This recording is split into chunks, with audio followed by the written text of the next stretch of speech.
Teixin atau Chouwang atau Chouxin pada tahun 1105 sampai dengan 1045 sebelum Masehi adalah raja terakhir dinasti Shang yang telah lama dianggap bertanggung jawab atas kehancuran kerajaannya. Oleh karena itu, ia diberikan gelar anumerta yang menghina, yaitu Raja Chou dari Shang atau Shang Chouwang. Sebagai salah satu raja paling kontroversial dalam sejarah Tiongkok, Raja Chou dari Shang telah digambarkan sebagai orang yang agresif, keterlaluan, dan boros. Bersama dengan selirnya yang jahat, Su Tachi, mereka menghancurkan kerajaan bersama. Ia seorang raja yang cukup ambisius dan luar biasa yang telah mengembangkan kerajaannya, tetapi gagal karena kekuasaan yang tidak terkendali dan kejam.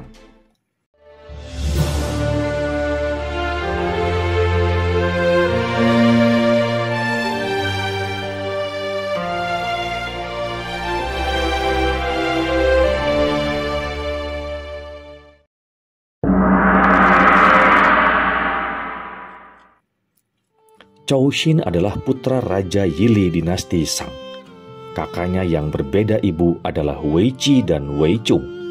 Ada dua orang pamannya, yaitu Cici dan Pikang. Di dalam catatan sejarah agung, Sima Qian menuliskan bahwa Chouxin memiliki kemampuan melampaui manusia biasa. Ia sangat cerdik namun pemarah. Ia cukup cerdas dan selalu memenangkan perdebatan. Ia juga cukup kuat untuk berburu binatang liar dengan tangan kosong. Chouxin adalah pangeran Shang yang sangat kuat, berani, agresif, dan percaya diri. Setelah ayahnya meninggal, Chouxin naik tahta karena dilahirkan dari seorang permaisuri. Kakak laki-lakinya bernama Weiqi, putra pertama ayah Chouxin yang tidak mendapatkan tahta karena ibunya hanyalah seorang selir. Ketika Chouxin naik tahta, banyak pejabat yang terus menentang kekuasaan Shang.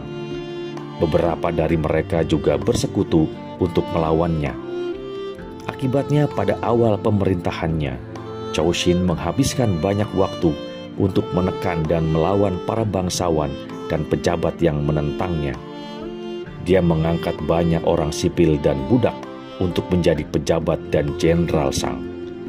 Dengan bantuan mereka juga, Chouxin menerbitkan beberapa kebijakan lanjutan untuk mengembangkan pertanian dan ekonomi. Banyak para bangsawan Shang, termasuk kakak laki-lakinya yaitu Pangeran Weiqi, melarikan diri dan menyerah kepada Chou. Mereka tidak puas dengan Chouxin yang mengambil alih kekuasaan. Sebagai seorang ahli militer yang luar biasa, Chouxin memimpin pasukan Shang dan berhasil mengalahkan semua pemberontakan. Selain itu, ia juga berusaha memperluas wilayahnya. Sebagian besar provinsi pesisir Cina seperti Shantung, Zhejiang, Jiangsu, dan Fujian termasuk dalam pemerintahan kerajaan tengah untuk pertama kalinya dalam sejarah Cina. Seorang wanita yang sangat cantik bernama Su Tachi, putri seorang bangsawan yang negaranya telah ditaklukkan oleh Raja Chouxin, berhasil memikatnya. Raja Chouxin jatuh cinta pada Su Tachi pada pandangan pertama. Dia membawanya ke istana yang megah dan mereka menghabiskan kehidupan mewah bersama. Chouxin terhanyut oleh kehidupan tidak bermoral, termasuk mabuk-mabukan dan bermain wanita. Ia lebih suka bersenang-senang daripada mengelola negaranya. Chouxin mengabaikan hampir semua urusan negara. Ia bahkan menjadi tuan rumah pesta pora, di mana banyak orang terlibat di dalam tindakan-tindakan tidak bermoral dengan selirnya dan menciptakan lagu-lagu dengan lirik yang erotis dan irama yang jelek. Di dalam legenda, ia digambarkan sebagai seorang suami yang berada di bawah pengaruh istrinya yang jahat, Su Tachi, dan melakukan segala macam kejahatan yang kejam. Salah satu bentuk hiburan Chouxin yang terkenal adalah kolam renang anggur dan hutan daging. Sebuah kolam yang besar dibangun di bawah tanah istana dengan lapisan batu yang dipoles. Hal ini memungkinkan seluruh kolam harus diisi dengan alkohol. Sebuah pulau kecil di tengah kolam ditanam sebuah pohon yang memiliki cabang yang terbuat dari tusuk daging panggang yang tergantung di atas kolam. Ia dianggap sebagai salah satu contoh paling terkenal dari dekadensi dan korupsi penguasa sejarah Tiongkok. Untuk menyenangkan Tachi, ia membuat kanon hukuman bakar, sebuah silinder besar berongga perunggu yang diisi dengan arang bakar yang membara.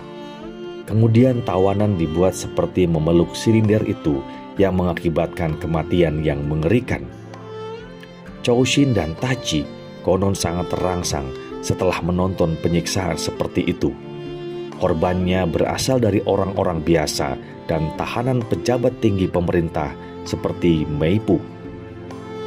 Adipati Qi Chang, raja negara bagian Chou, memprotes pembunuhan-pembunuhan tersebut, sehingga ia ditawan Chou Xin dan dimasukkan ke dalam penjara. Di dalam tahanan, Qi Chang belajar ilmu Yiqing, yaitu sebuah ilmu teknik meramal. Putra sulung Qi Chang yang bernama Po Yikao menghadap Chou Xin dan memohon agar melepaskan ayahnya dan menggantikan dengan dirinya. Chou Xin lalu membunuh Po Yikao dan memotong daging tubuhnya sebagai campuran bubur. Bubur dengan campuran potongan daging tubuh anaknya diberikan kepada Qi Chang yang sesungguhnya sudah tahu. Chou Xin ingin menguji ilmu meramal Qi Chang. Qi Chang pun lalu memakannya seolah-olah dia tidak tahu dan mengucapkan terima kasih. Chou Xin senang dan percaya bahwa kemampuan meramal Qi Chang itu hanyalah bohong belaka. Hal ini mendasari Chou Xin untuk membebaskan Qi Chang dan mengembalikannya ke Chou. Ia pun menjadi raja negara bagian Chou dengan gelar Wenwang dan memerintah dengan bijak dibantu oleh penasehatnya Chiang Jia. Chou Xin memberlakukan pajak yang sangat berat sehingga rakyatnya sangat menderita dan kehilangan semua harapan. Saudara Chou Xin yaitu Wei Qi mencoba untuk membuatnya berubah, tetapi ia malah dimarahi. Pamannya Pikan juga memprotesnya, tetapi Chou Xin membunuhnya dengan merobek dadanya sehingga jantungnya keluar. Hal ini dengan alasan dia ingin tahu apakah jantung orang yang bijak itu memiliki 7 lubang. Sementara itu pamannya yang lain, Ceci, mendengar hal itu ia pergi protes kepada keponakannya dan pura-pura gila sehingga ia dipenjarakan. Pada tahun 1077 sebelum Masehi, Qi Chang meninggal dunia dan digantikan putranya yaitu Qi Fa dengan gelar Raja Wu Wang. Pada tahun 1046 sebelum Masehi, Raja Wu Wang atau Qi Fa mendapatkan informasi bahwa kekuatan utama Shang sedang bertempur jauh di timur Cina yang membuat ibu kota Shang tidak terlindungi dengan baik. Qi Fa dan Perdana Menterinya Chiang Jia memimpin pasukan Chou bersama dengan 800 raja muda dan beberapa pemimpin pemberontak lainnya. Mereka menyerang ibu kota Shang dan terjadilah pertempuran Muye.